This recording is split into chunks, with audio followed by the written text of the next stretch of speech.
Bonjour et bienvenue sur Metadoxa, la chaîne où l'on pense sur ce qu'est la pensée. Si vous voulez sauter cette introduction et passer directement à mon texte, vous pouvez simplement cliquer sur le bon chapitre dans la barre en dessous. J'avais envie de vous parler un peu de mon nouveau projet qui me tient à cœur, et pourquoi est-ce que je vous présente là maintenant un texte donc original que j'ai écrit moi-même dans l'univers de 1984. En fait, 1984 est une œuvre qui est tombée dans le domaine public en 2021, parce que simplement George Orwell est mort depuis 70 ans, et donc la loi fait qu'au bout de 70 ans, les œuvres tombent dans le domaine public.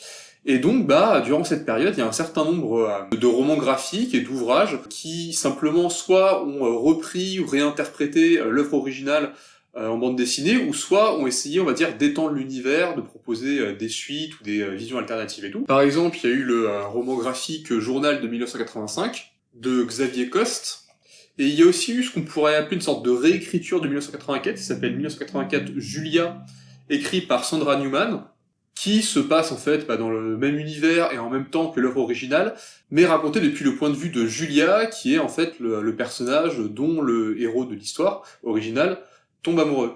Et donc c'est supposé permettre de montrer un regard plus féminin et comment est-ce que le régime totalitaire de Lang Sok dans 1984 traite les femmes et les personnages féminins en général. Donc c'est, on va dire, c'est une lecture assez féministe de l'œuvre, et effectivement, alors je suis loin d'avoir tout lu parce que ça m'a pas trop plu, mais effectivement, ça a bien l'air, on va dire, de s'inscrire dans la mouvance des interprétations et réinterprétations, on pourrait dire, féministes de certaines œuvres, quoi. Et donc, moi, à la base, je suis tombé donc sur le roman graphique Journal de 1985, et vu que je suis un grand fan, en fait, de l'œuvre originale, je me disais, tiens, ça pourrait être intéressant de voir comment est-ce que des auteurs, en fait, ont pu essayer de faire une suite, ont pu s'approprier cet univers, et est-ce que je vais y retrouver, disons, ce qui m'a plu, ce qui m'a vraiment touché, ce qui m'a interpellé dans le roman original. Et 1984, c'est vraiment une œuvre sur laquelle je reviens, bon, je la relis pas à chaque fois, mais en tout cas, c'est vraiment un truc qui m'a fait réfléchir pendant des années, et sur lequel je re-réfléchis, il y a des éléments en plus qui me réapparaissent au fil du temps, d'année en année, je comprends des choses en plus sur cette œuvre, j'en lis des critiques, des commentaires et tout, et c'est vraiment quelque chose en fait qui m'a beaucoup nourri, on va dire, dans mon parcours intellectuel et dans mes questionnements aussi autour du totalitarisme et du contrôle de masse. Et donc j'avais des attentes assez élevées sur de potentielles réinterprétations, et souvent quand on a des attentes assez élevées sur une œuvre aussi magistrale, on est assez facilement déçu, quoi. Peut-être même que je suis un peu trop sévère, mais j'ai eu beaucoup de frustration en fait en tombant sur la bande dessinée 1985, qui on va dire reprend bien l'univers au niveau de la patte graphique et de l'ambiance très sombre et totalitaire, ça y a pas de souci. Sur le côté visuel, on va dire que c'est plutôt fidèle, c'est plutôt pertinent. Par contre, sur le fond, je m'y suis pas du tout retrouvé, parce que là où on pourrait dire que 1984 est une œuvre qui se présente comme simplement une dystopie sur un régime totalitaire très oppressif, comme on peut en trouver pas mal, ça peut, dans une lecture simpliste, dans une première lecture, on peut le voir simplement comme ça, mais en fait ça parle de thématiques beaucoup plus profondes que ça. Et dans cette suite, en roman graphique, je trouvais que finalement, que ce soit en fait l'univers de 1984 ou de l'URSS ou de la Chine maoïste ou de la Corée du Nord ou de n'importe quel autre régime autoritaire, j'avais l'impression que fondamentalement, en fait, ça changeait pas énormément de choses à l'histoire, que ça aurait pu se passer dans n'importe quel autre univers du même genre, et que ça aurait été un peu la même chose, c'est-à-dire que finalement, on nous présente, oui, de l'oppression, des gens qui veulent résister, ce genre de choses, mais finalement, on y perd en fait toute la puissance métaphysique et toute l'angoisse, je dirais, mystique, ontologique, existentielle, voilà, qu'il y a pour moi dans l'œuvre d'origine. Et ça, pareil, dans la réinterprétation 1984 Julia, je m'y suis pas du tout retrouvé non plus à ce niveau-là, et j'ai eu l'impression que les éléments qui sont les plus importants en fait dans l'œuvre d'origine, qui sont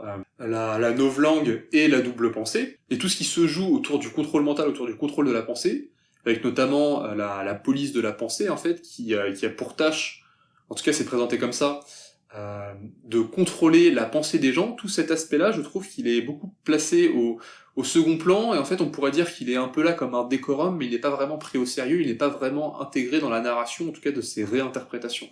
Alors qu'en fait, dans l'œuvre d'origine, c'est vraiment quelque chose qui est complètement central, et l'aspect dictature, violente, totalitaire, avec les bottes, les chars et tout, on va dire, l'aspect matériel, le présentoir, ce qu'on voit directement, c'est en fait c'est vraiment la surface du sujet, c'est vraiment la partie la plus superficielle. Et donc, bah, du coup, vu que je réfléchis depuis longtemps sur cet univers, vu que j'ai déjà écrit un certain nombre de textes dans le passé, et qu'en fait j'ai beaucoup d'intérêt pour l'écriture, et vu que j'ai eu une période dans ma vie que j'ai un peu laissé de côté, mais vu que j'ai eu une période où j'avais comme projet même de devenir écrivain et d'en vivre, bah, ces derniers temps, là, ce désir m'est un peu revenu. J'ai à nouveau envie de publier des livres, que ce soit des romans de la fiction, ou des essais, ou des contes. Enfin, il y a pas mal de choses en fait que j'aimerais faire.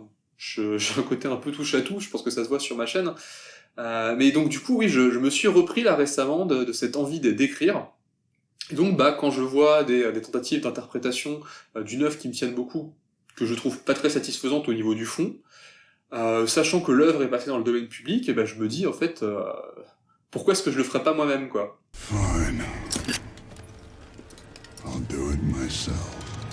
Et donc, bah, du coup, j'ai réfléchi à un scénario, et je dois dire même que les principales idées me sont arrivées très vite, sans doute parce que, vu que j'avais déjà réfléchi à la chose, en fait, j'avais déjà pas mal d'idées sur comment est-ce qu'on pourrait poursuivre, étendre cet univers, et en fait, comment dire, pousser encore plus la réflexion d'Orwell.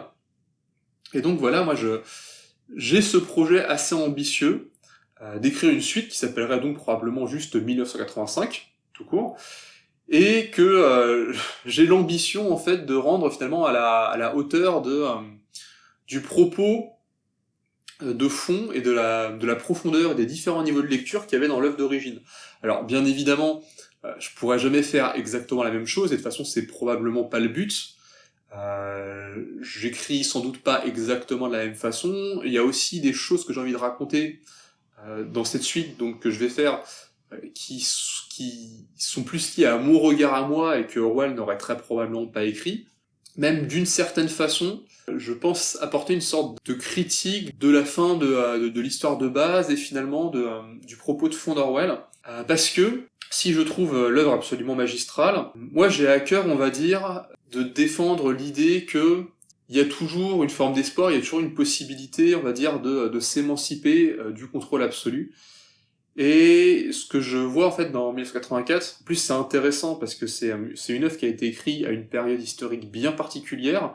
C'était une période où il y avait beaucoup de régimes très autoritaires qui soit étaient au pouvoir, soit étaient en passe de le devenir.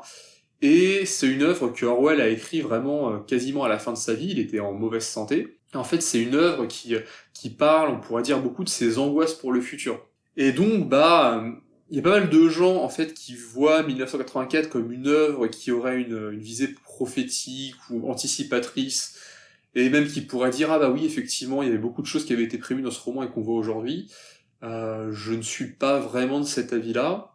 Je ne pense pas, d'une manière générale, que 1984 décrive bien. On pourra toujours trouver certains aspects qui collent, mais je ne trouve pas que d'une manière générale, 1984 décrive bien le monde dans lequel on est aujourd'hui. Je pense que si on devait chercher une œuvre en fait qui décrit mieux le monde dans lequel on est aujourd'hui et qui a été écrit à peu près vers la même époque, dans la liste des grandes dystopies connues, il faudrait plutôt chercher du côté du meilleur des mondes, qui effectivement décrit un monde qui paraît beaucoup plus doux et apaisé en surface, mais qui en fait contrôle les gens par le divertissement et par le rejet en quelque sorte de tout ce qui est profond et spirituel. Et il y a même, on va dire, des technologies qui sont décrites dans le meilleur des mondes, comme tout ce qui est autour des bébés éprouvettes, voilà, de l'intégration progressive de la science dans le vivant, de comment la science peut gérer, modeler le vivant. Bah ça, effectivement, pour le coup, ça a beaucoup mieux anticipé des choses qui existent aujourd'hui que 1984. Donc je trouve pas que la vertu de 1984 soit tellement son côté visionnaire, mais je dirais que c'est plus, il faut plus le voir comme une mise en garde et comme un exercice philosophique sur jusqu'où est-ce que le totalitarisme, jusqu'où est-ce que la volonté de contrôle sur tous les individus et la société en général pourrait aller. Et ce que je trouve vachement intéressant avec cette œuvre, c'est que c'est probablement celle qui a vraiment poussé le curseur le plus loin, en tout cas de toutes les œuvres que je connaisse, et qui a essayé d'inventer, on pourrait dire, le totalitarisme parfait, définitif et indéboulonnable. Et on pourrait dire même que c'était tellement l'objectif d'Orwell que ce que je trouve assez dommage et assez tragique, c'est qu'au fond, ça présente vraiment un monde qui est sans issue, et d'une certaine manière, je trouve que ça donne raison au système qui est présenté dans le livre, puisqu'en fait le système dans le livre passe son temps à essayer de convaincre la population, de convaincre tout le monde, et de se convaincre lui-même qu'il a réellement un contrôle absolu sur tout et qu'il est réellement tout puissant, et finalement, en fait, la narration elle-même, le livre lui-même, donne en gros raison au système, c'est-à-dire qu'effectivement, à la fin, on constate en fait qu'il est réellement tout puissant. Et c'est ce qui est aussi intéressant dans 1984, c'est que on a un protagoniste qui essaye de trouver un espace de liberté en dehors de ce système totalitaire tout puissant qui veut le contrôler absolument. Au fur et à mesure de l'histoire, on pourrait dire que ses ambitions sont régulièrement revues à la baisse. Bon, enfin, c'est pas exactement linéaire, c'est-à-dire qu'il a un moment d'espoir où il se dit peut-être que voilà, le système pourrait s'effondrer, et après il évolue, donc voilà. Ça fait plus, on va dire, une sorte de courbe en cloche. Mais en tout cas, à un moment, le personnage principal caresse le rêve que peut-être qu'il pourrait y avoir un mouvement de résistance, une rébellion qui pourrait faire tomber donc le système du parti de Lang Sok, qui est le parti de 1984. Et ce qui est très intéressant, c'est que vers la fin du roman, l'objectif c'est même plus de réussir à se rebeller, l'objectif c'est même plus de réussir à survivre en fait. L'objectif ça devient carrément en fait de réussir à garder à l'intérieur même de sa conscience, au plus profond de sa conscience, un espace de liberté intérieure et un espace qui n'est pas contrôlé par le parti, qui n'est pas contrôlé par la police de la pensée et par Big Brother. Et bah finalement même ce désir en fait de garder un tout petit espace psychologique intérieur qui reste vierge de cette influence, bah même ce rêve-là il finit par être détruit, il finit par être piétiné, et l'histoire finit littéralement sur Winston en fait qui succombe totalement au parti et qui finit par aimer sincèrement son pire ennemi, à savoir Big Brother. Et autant c'est une fin qui est très choquante, qui est très marquante, et elle est même tellement marquante en fait que même après des années, je me souvenais plus ou moins de la toute dernière phrase du roman. Les deux dernières phrases, c'est, je crois, Winston avait enfin gagné le combat contre lui-même, il aimait Big Brother. Et ça se finit comme ça. Et en fait, il est devenu même incapable de penser contre le système qui l'oppresse, qui est exactement le but du système. Et donc, bah, en fait, autant c'est une œuvre qui met en garde contre l'extrême de ce qui pourrait arriver, et qui ne fait finalement que extrapoler des choses que Orwell avait déjà vues de son temps, notamment comment est-ce que la propagande de milieux politiques et de partis autoritaires, mais même dans le milieu militant en général, moi c'est des choses que j'ai pu observer moi-même dans certains milieux militants, comment est-ce qu'en fait les faits n'ont aucune forme d'importance et comment est-ce qu'on va raconter et créer n'importe quelle histoire du moment que ça sert notre narratif, ça c'est des choses qu'il avait observées, comment la vérité est recréée, remanipulée, et en fait on va dire qu'il a juste poussé le curseur au maximum, et il s'est dit, bah en fait oui, qu'est-ce qui se passerait si un mouvement politique en faisait vraiment la racine même de son fonctionnement. Et en fait, c'est déjà des choses qu'on pouvait voir aussi en URSS, mais là pareil, c'est vraiment poussé au maximum. Il y avait déjà ce principe de d'effacer les ennemis du parti en URSS. C'est un truc qui est repris en 1984. Je crois pas qu'un système ait pensé aussi loin la notion de double pensée, de ce genre de choses, mais en tout cas, voilà, c'est la réflexion d'Orwell, c'était que si vraiment un système veut se rendre absolument parfait et inattaquable, et avoir le contrôle sur tout, bah il faut qu'il ait même le contrôle sur le langage et le contrôle sur la logique. Parce que la logique, c'est encore une chose en fait qui peut résister à un système qui se voudrait vraiment totalitaire.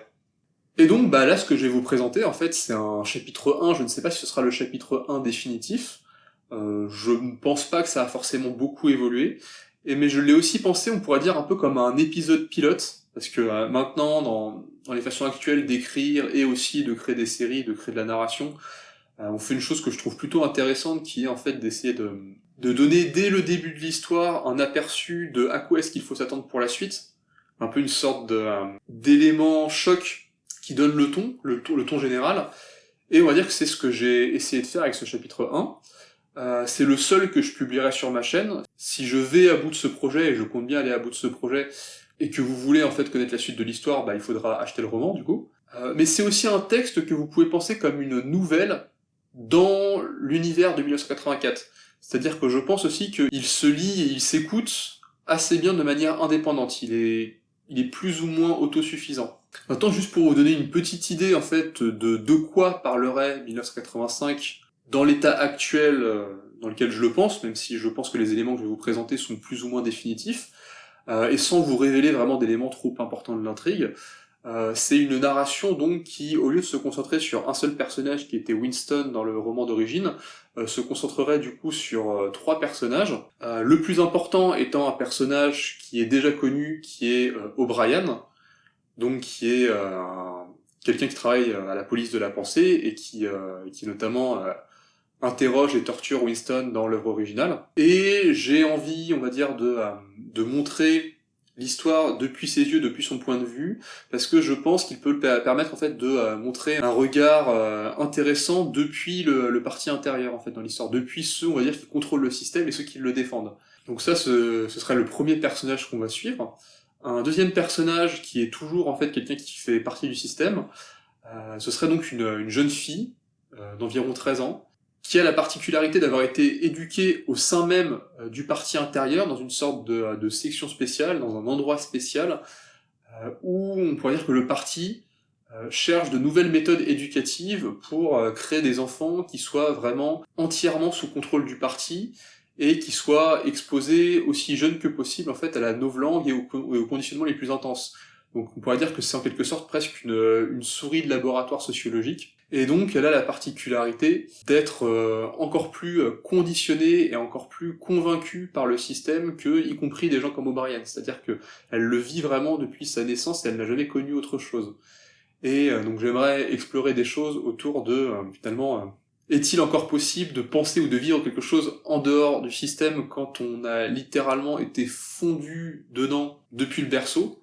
Parce que le personnage de Winston, dans l'œuvre originale, au moins il avait l'avantage, on va dire, d'avoir quelques souvenirs qui lui restaient d'un monde d'avant. Et le dernier personnage que je voudrais qu'on suive, ce serait donc un personnage qui ferait partie du prolétariat, qui est aussi un environnement qui est assez peu exploré dans l'œuvre originale, et qui pour le coup serait l'un des leaders d'un mouvement de résistance qui est nettement plus structuré, enfin qui est même structuré tout court en fait, contrairement à tout ce qu'on a pu voir dans 1984 d'origine.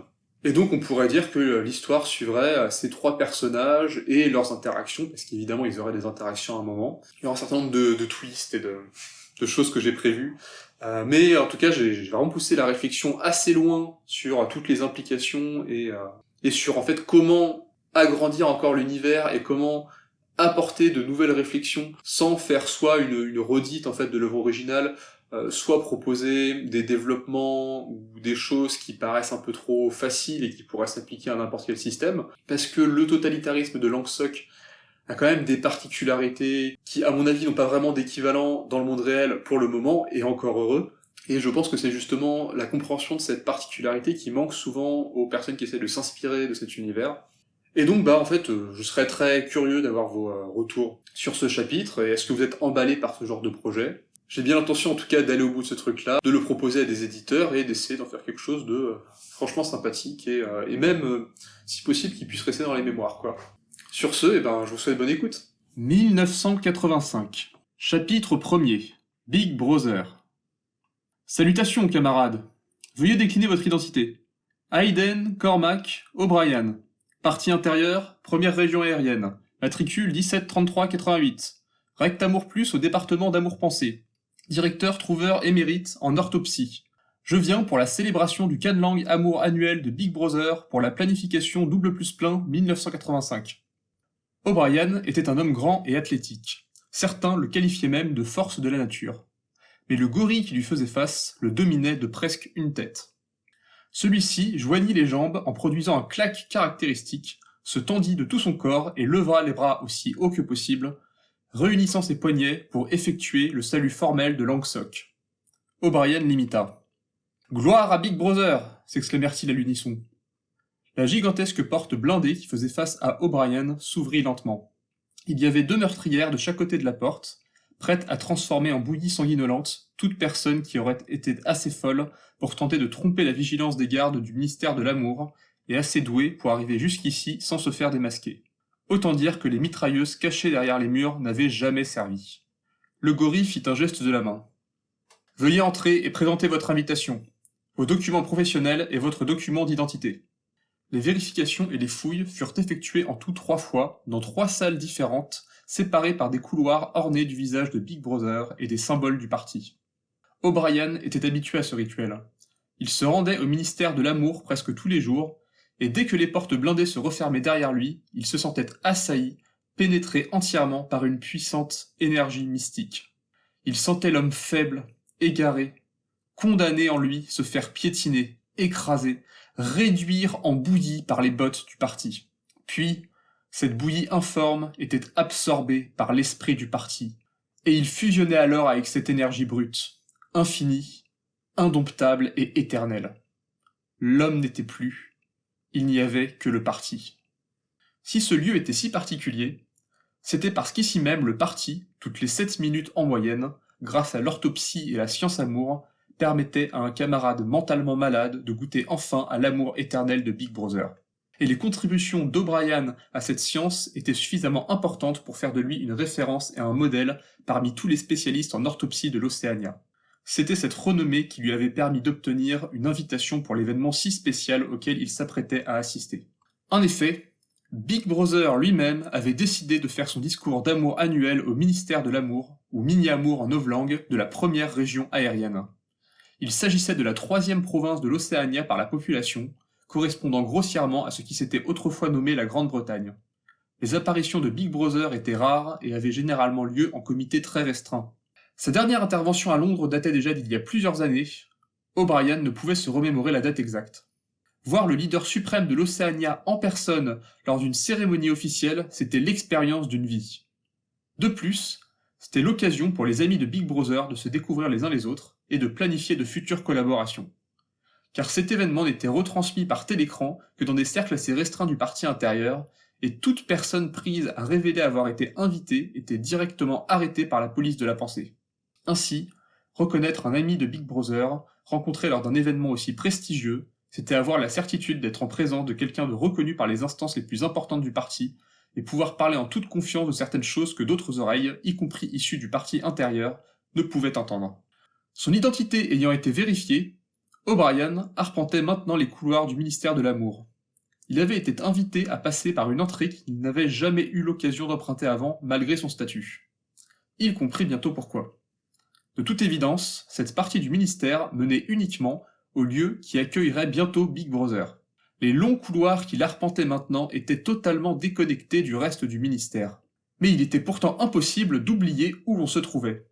Des bas-reliefs estampillés Mini-Amour et représentant les grands symboles, les personnages forts et les victoires militaires du parti venaient en effet capter votre regard tous les quelques mètres.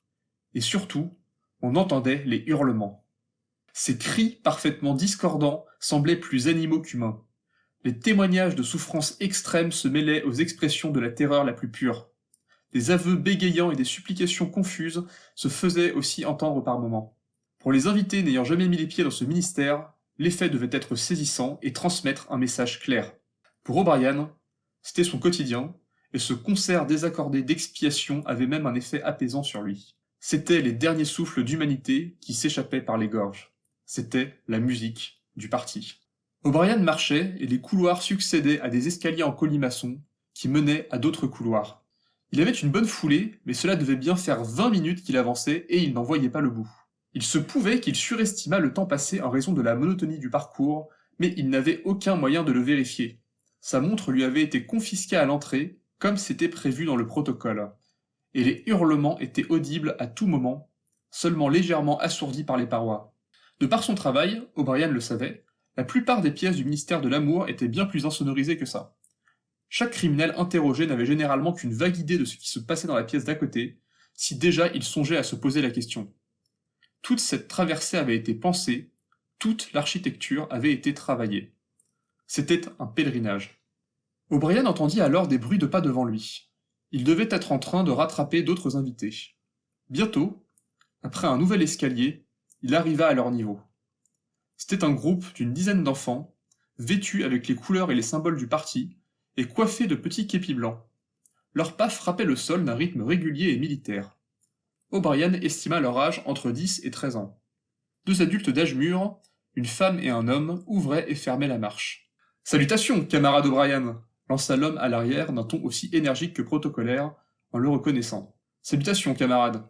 Ces jeunes, avec vous, ce sont bien des enfants du parti ? Oui, les plus orthodoxes que les départements univers de tout l'Océania n'aient jamais produits. Leurs esprits sont bien plus dépourvus de vices que ceux des hommes de l'ancien temps ne pourront jamais l'être. » Univers était la contraction novlangue pour l'unification de la vérité. L'accomplissement de l'univers était la mission de toutes les missions pour le ministère de la vérité, et l'échéance était prévue pour 2050. La novlangue aurait alors entièrement remplacé l'ancilangue, jusqu'à effacer le mot ancilangue lui-même. À ce moment-là, le présent serait entièrement contrôlé, et avec lui, le passé et donc le futur. Tout membre du parti intérieur devait tenir pour rigoureusement vrai, à la fois que cet événement aurait lieu dans un futur sans doute lointain, et qu'il avait déjà eu lieu. Le département Univers contenait plusieurs laboratoires du parti, et était un lieu de croisement et d'échange entre acteurs de divers projets issus d'autres départements. Parmi ceux-ci, l'on comptait la création de nouvelles éditions du dictionnaire de novlangue, chacune éliminant plus de mots que la précédente, afin de débarrasser à terme la langue de toute idée non orthodoxe. Des recherches sur la suppression de l'orgasme étaient aussi actuellement en cours. Et enfin, les enfants du parti, nés par insémination artificielle, séparés de leurs géniteurs dès leur naissance et élevés presque entièrement dans l'enceinte des murs de ce département, servaient à expérimenter en vue de la création d'une humanité nouvelle qui ne respirerait plus de la première à la dernière seconde de sa vie que pour Big Brother. Chaque réussite avérée dans cette nouvelle éducation deviendrait un nouveau standard qui serait progressivement appliqué à tous les membres du parti, et les anciennes façons de faire seraient effacées des archives et des mémoires. Elles n'auraient jamais existé. O'Brien observa les enfants attentivement. Ils gardaient le regard fixé droit devant eux, sans dire un mot, tandis qu'ils marchaient. Un certain trouble était clairement visible sur leur visage. De toute évidence, ils avaient du mal à rester impassibles en entendant les hurlements. Cependant, O'Brien nota quelque chose de surprenant. Il ne détectait presque aucun signe de peur ou de défiance chez ses enfants. Il s'agissait plutôt d'inconfort sensoriel, d'incompréhension ou, pour certains, de tristesse. De grosses larmes coulaient même sur les joues d'une jeune fille aux cheveux blonds platine, qui restait pourtant tout aussi silencieuse et disciplinée que les autres. Grâce à ses longues années d'expérience au ministère de l'amour, O'Brien était devenu un expert de la lecture des êtres et de leur vie intérieure, rien qu'en regardant leurs micro-expressions. Certains mouvements infimes du visage pouvaient trahir immédiatement un crime par la pensée, même fugace, et ces mouvements, O'Brien n'en manquait que très peu. C'est pourquoi il savait parfaitement que personne, absolument personne, n'était innocent, et que presque tout le monde se savait d'ailleurs coupable, au moins un peu. Même des membres très fidèles au parti auraient pour la plupart, dans une telle situation, laissé échapper des réactions incriminantes. Rien de suffisant pour justifier une arrestation, mais assez pour être relevé par un membre compétent de la police de la pensée. D'ailleurs, la mâchoire de l'homme qui venait de le saluer était légèrement contractée, ce qui témoignait d'une colère dissimulée, probablement inconsciente, mais bien présente tout de même. Mais pour ces enfants, entendre ces cris inhumains, même si c'était déstabilisant, ne générait en eux aucune pensée contre le parti, ni même le moindre doute identifiable avec certitude par quelqu'un comme O'Brien. La fragilité psychologique de la jeune fille en pleurs, cependant, si elle n'était pas en soi un signe de crime, témoignait d'une instabilité potentielle. Ceux qui ressentent trop fort peuvent passer de l'amour sans borne à la haine contre Big Brother en un rien de temps, s'ils manquent de discipline et se laissent happer par les illusions de l'esprit individuel. « Salutations, jeune fille du parti. Qu'est-ce qui te rend si triste ?» La fille en larmes tourna légèrement la tête pour s'assurer que c'était bien à elle qu'O'Brien s'adressait. La tristesse sur son visage se mêla soudain à une expression d'admiration et de pure gratitude. Elle avait clairement entendu parler de cet homme qui venait de lui adresser la parole. Elle sortit un mouchoir qu'elle utilisa avant de le replier rapidement mais méticuleusement et de le remettre dans une poche de son uniforme. « Salutations, camarade O'Brien. Je suis triste car je découvre à quel point vivre sans amour pour Big Brother est une souffrance terrible. Je le savais mais je ne l'avais pas vécu. J'ai la haine contre Goldstein et ses sbires qui continuent à pousser chaque jour des camarades vers le crime. J'ai la haine contre le crime lui-même, contre sa simple existence, et je pleure en pensant à la faiblesse humaine. Mais j'ai aussi de l'amour pour Big Brother qui nous permet de sortir de cette condition misérable. Et j'ai de l'amour pour des camarades comme vous, qui supportent de vivre au milieu du crime tous les jours pour soigner ces esprits malades. Vous êtes un trésor pour le parti. Merci, jeune fille. Ces cris sont aussi la manifestation de notre pouvoir. La souffrance du criminel doit être déplorée autant qu'elle doit être célébrée. C'est très important de le comprendre. La fille hocha la tête, puis fixa son attention à nouveau droit devant elle. Pendant un instant, cependant, ce regard et celui d'O'Brien s'étaient croisés, et l'expert en orthopsie avait vu en ce visage bien plus que celui d'une simple préadolescente. C'était un visage débordant d'amour pour Big Brother et de tristesse et de révolte pour tout ce qui était étranger au parti. C'était un visage qui semblait ne rien connaître d'autre que l'orthodoxie. L'espace d'un instant, il le visualisa aux côtés de celui de Big Brother sur une de ces affiches de propagande où le leader de Langsok était entouré d'enfants joyeux. Oui, cette jeune fille portait le visage du parti. Tandis que le couloir s'élargissait, ils se retrouvèrent face à un grand escalier en marbre. C'était l'ascension finale. À chaque marche, l'escalier devenait un peu plus large et les hurlements s'atténuaient progressivement. Chaque pas était une élévation vers la grandeur de Big Brother. Bientôt apparurent en face d'eux, en grosses majuscules rouges, les mots « La guerre, c'est la paix. La liberté, c'est l'esclavage. L'ignorance, c'est la force. » Juste en dessous de la devise de Langsok, une immense porte arborant les couleurs et les symboles du parti se révélait progressivement. Elle était encadrée par 2 affiches encore plus grandes montrant l'énorme visage d'un homme d'environ 45 ans, au regard autoritaire et énigmatique, incarnant une puissance inflexible. Ses yeux noirs vous fixaient intensément. « Big Brother vous regarde », indiquait la légende. Enfin, un comité d'accueil de pas moins d'une vingtaine de gardes du parti équipés d'armes militaires se révéla, tandis qu'O'Brien et les enfants du parti gravissaient les dernières marches. Une 4e vérification d'identité eut naturellement lieu, après quoi chacun fut invité à entrer. Comme toutes les pièces du ministère de l'Amour, la salle de réception n'avait aucune fenêtre, et toute la lumière provenait d'éclairage artificiel. La chose que l'on remarquait directement, c'étaient les murs, qui étaient entièrement recouverts de télécrans géants, affichant tous le visage de Big Brother et diffusant par radio les informations habituelles du parti. On aurait presque pu se demander si les télécrans n'étaient pas le matériau de construction des murs eux-mêmes, tant ils recouvraient presque parfaitement la surface. À part cela, la pièce contenait sur la gauche des chaises simples empilables, alignées par rangées, suffisamment nombreuses pour accueillir environ 300 personnes. Plus de la moitié des chaises étaient déjà occupées. Sur la droite se trouvaient des tables sans aucune décoration, sur lesquelles les assiettes et des couverts avaient déjà été disposés pour le même nombre de convives. Au fond, il y avait une vaste estrade de la hauteur d'un homme, surmontée d'un pupitre ordinaire et une grande horloge indiquant 10h moins le quart. L'ensemble était propre, sobre et minimaliste. Si l'on mettait de côté l'horloge, le visage de Big Brother, démultiplié des centaines de fois, faisant office de tapisserie électronique, était véritablement la seule décoration.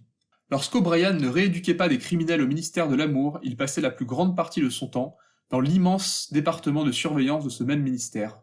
Parmi les agents de la police de la pensée, le département en question était nommé par le terme novlangue « bébés yeux », les yeux de Big Brother. O'Brien y épluchait les enregistrements des télécrans, installés dans les habitations des membres du parti extérieur, considérés comme criminels ou à risque de le devenir. Il était le premier à savoir que pas même 1/1000e de tout ce qui était enregistré par les télécrans serait un jour regardé par un être humain. Ce n'était pas nécessaire, un seul acte suspect pouvait suffire à trahir quelqu'un, et un criminel se trahissait immanquablement plusieurs fois par jour. À partir du moment où un individu était repéré comme suspect, il était scruté bien plus méticuleusement, et chaque élément compromettant était isolé, analysé par un expert en orthopsie, et consigné dans un dossier. Mais au final, de nombreux individus parfaitement inoffensifs n'étaient que peu surveillés, même si certaines observations aléatoires avaient bien lieu de temps en temps. Cependant, de toute évidence, dans cette pièce si spéciale où Big Brother allait bientôt arriver et déclamer son discours d'amour pour l'année 1985, les choses étaient bien différentes. Il ne faisait aucun doute qu'il devait déjà y avoir en ce moment même 5 ou peut-être même 10 fois plus d'agents de la police de la pensée en train de surveiller l'événement qu'il n'y avait d'invités au total. Ces télécrans n'étaient pas non plus n'importe quel télécran. O'Brien s'en était déjà servi, il s'agissait de modèles de haute facture avec une très bonne captation des sons et pouvant modifier leur focale et zoomer jusqu'à 15 fois sans perte significative de netteté. Pas un battement de cils, pas une déglutition de qui que ce soit n'échapperait à l'analyse. Plus qu'une simple célébration, cette invitation était un test de fidélité au parti, et chaque personne présente ici le savait parfaitement, ou aurait dû le savoir. O'Brien alla s'installer à sa place attitrée, vers le milieu de l'assistance, tandis que le groupe des enfants du parti allait s'asseoir tout à l'avant. Il était attendu que les invités fassent connaissance avec leurs voisins de siège, et d'ailleurs, les emplacements avaient de toute évidence été choisis dans le but de mettre certaines personnes particulières en relation. Les échanges devaient prendre la forme soit de commentaires de l'actualité du parti, soit de manifestation d'impatience et d'exaltation pour la venue de Big Brother. Tout autre sujet, y compris lié au travail, aurait été malvenu. Après tout, il n'y avait ici presque que des hauts fonctionnaires du parti, travaillant sur des dossiers ou à des tâches confidentielles. Les discussions vraiment importantes auraient lieu plus tard, dans des lieux où elles ne risquaient pas d'être captées par des oreilles qui ne devaient pas les entendre. La façon de faire la conversation était de toute façon bien plus importante que son contenu. C'était par sa façon de dire et de ne pas dire que l'on découvrait vraiment un homme. Tandis qu'O'Brien discutait, les invités continuaient à arriver au compte-gouttes. Il s'était déjà écoulé près d'une heure lorsque la dernière chaise fut enfin occupée. 20 minutes de plus s'écoulèrent de la même façon. Il était 11 heures passées lorsque deux gardes portant de nombreuses décorations sur le torse et un uniforme prestigieux montèrent sur l'estrade. Contrairement aux gardes à l'entrée, ceux-ci n'étaient équipés que d'armes de poing. Mais O'Brien reconnut le service de sécurité de Big Brother. Un vieil homme au pas mal assuré, à l'air fatigué et sans armes, mais lui aussi couvert de décorations, prit place entre les deux gardes et annonça à l'assistance que le leader suprême de l'Océania allait bientôt arriver. Il enchaîna avec un discours d'introduction de plusieurs minutes vantant la grandeur de Big Brother, listant tous ses accomplissements pour le parti et insistant sur l'importance de cet événement. Il s'interrompait à des moments précis, attendant que la foule applaudisse et exprime son enthousiasme avant de reprendre. Son intervention terminée, il fut remplacé par un représentant du ministère de l'Abondance, vantant son bilan pour l'année 1984, encore meilleur que celui des années précédentes. Ce fut alors au tour du ministère de la Vérité, puis à celui de la Paix. Venant après, un représentant de la police de la pensée intervint, suivi par un autre du département Univers, qui ne manqua pas de mentionner la présence des enfants du parti dans la salle et de décrire en des termes grandioses le degré de pureté sans pareil de leur orthodoxie. En tout, une dizaine de hauts fonctionnaires du parti prirent la parole. Quand ils eurent terminé, il était déjà 12h15. Des musiciens alors montèrent sur l'estrade et formèrent un orchestre composé principalement de trompettes, de corps de chasse et de tambours militaires.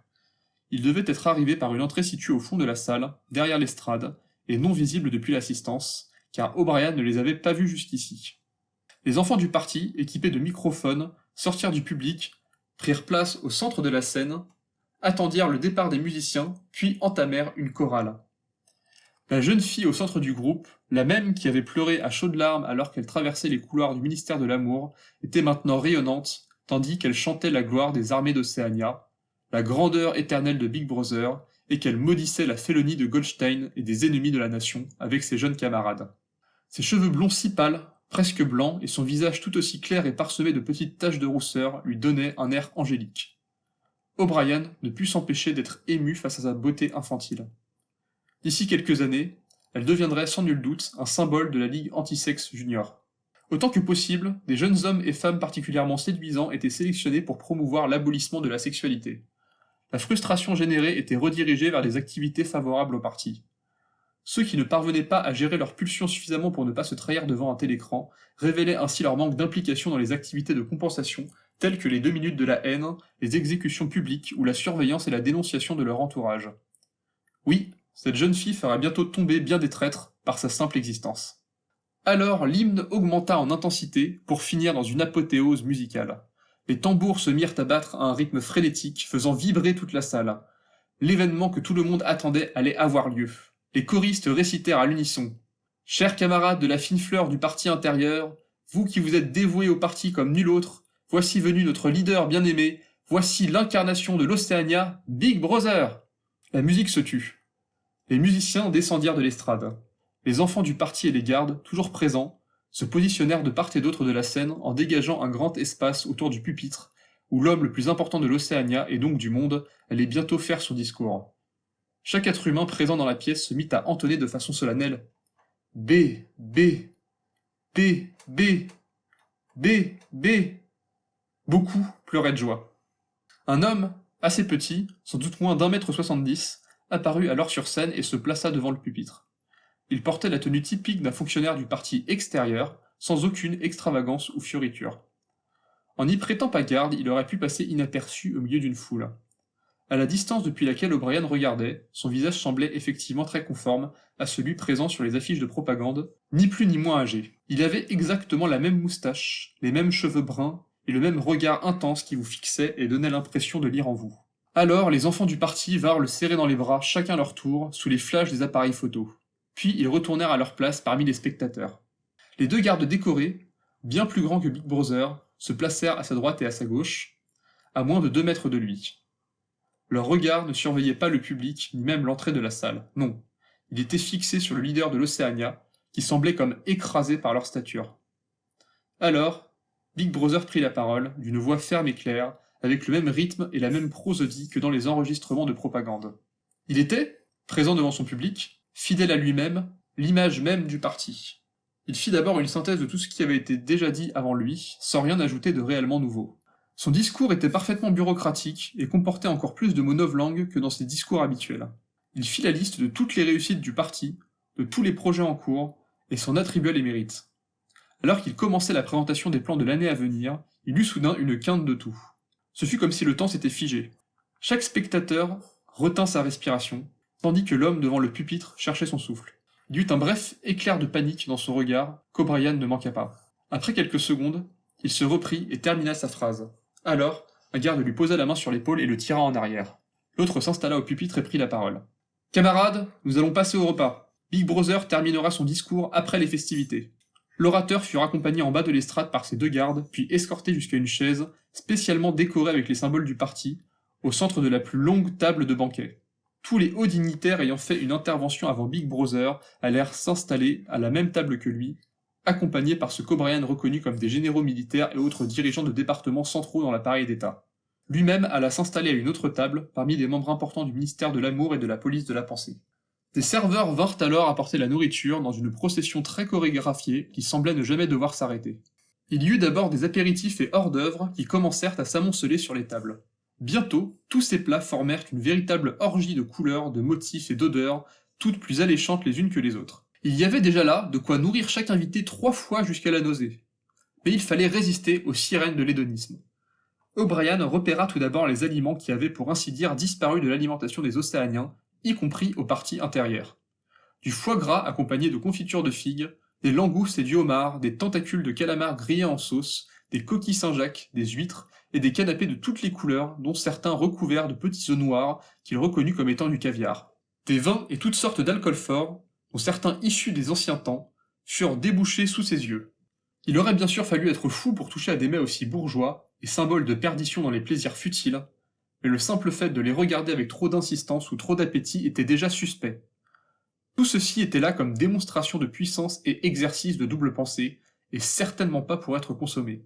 Mais refuser de se servir montrerait un manque de reconnaissance pour l'hospitalité de Big Brother et un défaut de confiance dans sa propre capacité à lire les intentions et attentes du parti.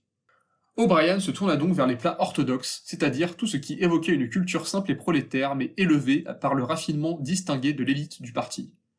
Il repéra des œufs pochés, symbole de fertilité, accompagnés d'une purée d'épinards aux herbes, ainsi que du pain noir et des fruits exotiques typiques des colonies lointaines et symboles de l'étendue de l'Empire d'Océania. Différents types de potages assez sobres et distingués, comportant des carottes, du panais ou du topinambour, avaient aussi été dispersés. Enfin, des cubes de thon très foncés, presque noirs, et de radis blancs présentés dans le même plat symbolisaient de façon évidente la notion de noir-blanc, mot novlangue qui, appliqué à un membre du parti, désignait sa capacité à croire et même à savoir que le noir était blanc, lorsque le parti l'exigeait de lui. C'était un symbole fort, et se servir même un peu de ce plat montrait une reconnaissance pour l'importance de sa signification. O'Brien piocha donc dans plusieurs de ses mises en bouche et entrées orthodoxes de petites quantités, afin de ne pas encombrer son assiette, et se mit à les déguster doucement et avec retenue, même s'il ne verrait peut-être plus jamais de sa vie un pareil festin. Lorsque l'horloge sonna 1h de l'après-midi, chaque invité avait déjà fini son assiette et aucun n'aurait eu l'audace de se resservir. Mais ce n'est qu'à 1h20 que les serveurs vinrent récupérer les entrées dont la quantité semblait avoir à peine diminué. Vinrent alors les plats principaux, encore plus abondants, dont la présentation était encore plus travaillée et qui pour la plupart exaltaient le luxe et les plaisirs de la chair d'une façon purement indécente. O'Brien commença par une valeur sûre, l'agneau rôti assaisonné aux herbes et débarrassé de l'essentiel de son jus, présenté entier et encore bien reconnaissable. Il y vit une métaphore évidente des pauvres diables qui hurlaient juste sous leurs pieds, même si les sons ne parvenaient pas jusqu'ici. Le parti les réhabilitait autant qu'ils s'en nourrissaient. Les pommes de terre au four feraient un bon accompagnement. Il n'en était qu'à quelques bouchées lorsque du coin de l'œil, il vit 2 gardes, à l'autre bout de la salle, se jeter sur les invités situés juste à la droite et à la gauche de Big Brother. En un instant, ils avaient disparu sous la table. Mais le bruit de leur chute fut couvert presque aussitôt par 3 coups de feu, tirés par un 3e garde qui était apparu dans le dos du leader de l'Océania. Celui qui avait été Big Brother s'affala sur la table, le visage en plein dans son dernier repas. Sa cervelle commença à se répandre dans un plat de faisan. Il n'existait plus. Le voisin de table d'O'Brien ne put réprimer un cri de surprise. L'expert en orthopsie ne sursauta même pas. L'esprit de Big Brother était déjà sorti de cet homme il y a près d'1 heure, en même temps que sa quinte de toux, et il n'était pas revenu depuis. Il ne revenait jamais. Ce n'était pas quelque chose que l'on pouvait contenir en soi éternellement. À partir de ce moment-là, pour le parti, il était déjà mort et la suite des événements était prévisible. Le jeune commissaire de la police de la pensée qui avait crié, à sa droite, et qu'il venait juste de rencontrer, serait le prochain. Encore un esprit mal éduqué, qui face à la première épreuve succombait à l'illusion de ses sens. Heureusement, O'Brien n'avait pas eu le temps de s'y attacher. En balayant la pièce du regard, il repéra 2 autres morts en sursis, trop blêmes, trop tendus, avec une expression de panique sur le visage à moitié masqué, mais à moitié seulement. « Big Brother est mort !» hurla le garde dont le canon de l'arme fumait encore. « Big Brother est mort !» répétèrent tous les invités en chœur et O'Brien avec eux. Tous les invités se levèrent de leurs chaises, une file humaine se forma, ce fut alors une longue procession. Chacun vint constater d'aussi près que possible que l'homme, dont le visage était visible quasiment où que l'on se trouvait en Océania, était bien mort. « Big Brother est mort! Je vois son cadavre encore fumant !» criait chaque témoin, en prononçant à chaque fois cette phrase exactement. Tout le monde y passa, y compris les enfants du parti. Certains invités pleuraient. Les larmes étaient tolérées, leur absence aussi. C'était surtout le constat et l'absence de panique qui importaient. Lorsque le dernier témoin eut annoncé son constat, 2 gardes de Big Brother emballèrent le cadavre dans un grand drap blanc, puis l'emportèrent. « Nous allons maintenant assister à la vaporisation de Big Brother !» cria un 3e garde d'une voix solennelle, avant d'inviter la foule à le suivre. L'horloge sonna 2 heures de l'après-midi. Derrière l'estrade se trouvait une porte dérobée, couverte par 3 télécrans, juste assez grande pour laisser des hommes entrer un par un. Les 2 premiers gardes ouvrirent la voie avec le corps de Big Brother, le 3e suivit, puis la longue file des invités fit de même. Une dizaine de gardes supplémentaires fermèrent la marche. Lorsqu'O'Brien passa la porte, il se trouva dans une simple pièce carrée, aux murs gris, sans la moindre décoration, si ce n'était 4 télécrans, un pour chaque mur et un trou de mémoire dans un coin de la pièce. Le trou de mémoire était une trappe connectée à un centre de combustion, dans laquelle des fonctionnaires du parti pouvaient mettre tout ce qu'il était nécessaire d'oublier. Ce dispositif était particulièrement utilisé au ministère de la Vérité pour se débarrasser de documents n'étant plus en conformité avec la réalité actuelle du parti, et il était aussi d'usage dans les crématoriums. En entrant, sur la droite et la gauche, se trouvaient des gradins, juste assez pour accueillir toutes les personnes présentes et leur permettre d'observer les 2 seuls objets importants de la salle, un broyeur à os et un four crématoire en acier complètement ordinaire, typique de ceux utilisés pour vaporiser n'importe quel ennemi du parti. Il n'avait qu'une seule fantaisie par rapport au modèle standard, de petites vitres semi-transparentes sur chaque côté. Chacun prit place pour assister au spectacle. Le cadavre fut installé de façon expéditive à l'intérieur du four, les portes furent refermées, puis la crémation commença. La chaleur monta rapidement et des lueurs rouges commencèrent à pulser derrière les vitres. On ne pouvait apercevoir grand-chose, mais c'était suffisant pour visualiser l'intensité de la fournaise qui chauffait les visages. La plupart des spectateurs se mirent à transpirer. L'odeur puissante de la chair brûlée emplit alors les narines. « Le cadavre de Big Brother se consume devant nos yeux !» énonça un garde d'une voix forte et solennelle. « Le cadavre de Big Brother se consume devant nos yeux !» répéta l'assistance. Cette phrase fut psalmodiée à intervalles réguliers durant toute la durée du processus. Entre la chaleur, l'odeur et les récitations puissantes et monocordes, O'Brien se sentit bientôt entrer dans un état second, comme s'il voyait toute la scène et son propre corps à la 3e personne. Sa conscience se fondait dans l'événement, sa voix devenait la voix de tous les camarades présents dans la pièce. Il vivait un moment qui semblait ne jamais devoir finir, un moment hors du temps. La chaleur finit tout de même par diminuer. Les spectateurs étaient en nage. Lorsque les lueurs rouges disparurent, les gardes sortirent du four quelques os calcinés qu'ils entassèrent dans le broyeur. Ils furent bientôt transformés en cendres, elles-mêmes récupérées dans un simple seau de chantier, puis vidées dans le trou de mémoire au fond de la salle. Il ne restait plus la moindre poussière identifiable de ce qui avait été Big Brother. Des serveurs entrèrent alors dans la pièce avec des piles de serviettes et de vêtements qu'ils transportaient dans de petits chariots. Chaque personne présente reçut sa serviette pour éponger sa transpiration et une tenue de rechange strictement identique à celle qu'il portait déjà. Tout le monde se changea exactement à l'endroit où il se trouvait, de façon mécanique, en portant aussi peu que possible attention à ce que lui ou les autres faisaient. Les vêtements humides furent emportés. Lorsqu'O'Brien se trouva à nouveau dans la salle de discours, il constata que l'horloge sur le mur indiquait toujours 2 heures de l'après-midi. Rien n'avait eu le temps de se passer. Rien ne s'était passé. Il n'avait jamais quitté cet endroit. Il regarda sa place afin de continuer son repas. Tous les convives firent de même.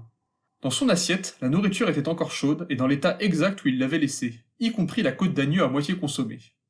Il coupa un morceau de viande et le porta à sa bouche. Ça n'avait pas un goût de réchauffé, la nourriture était fraîche.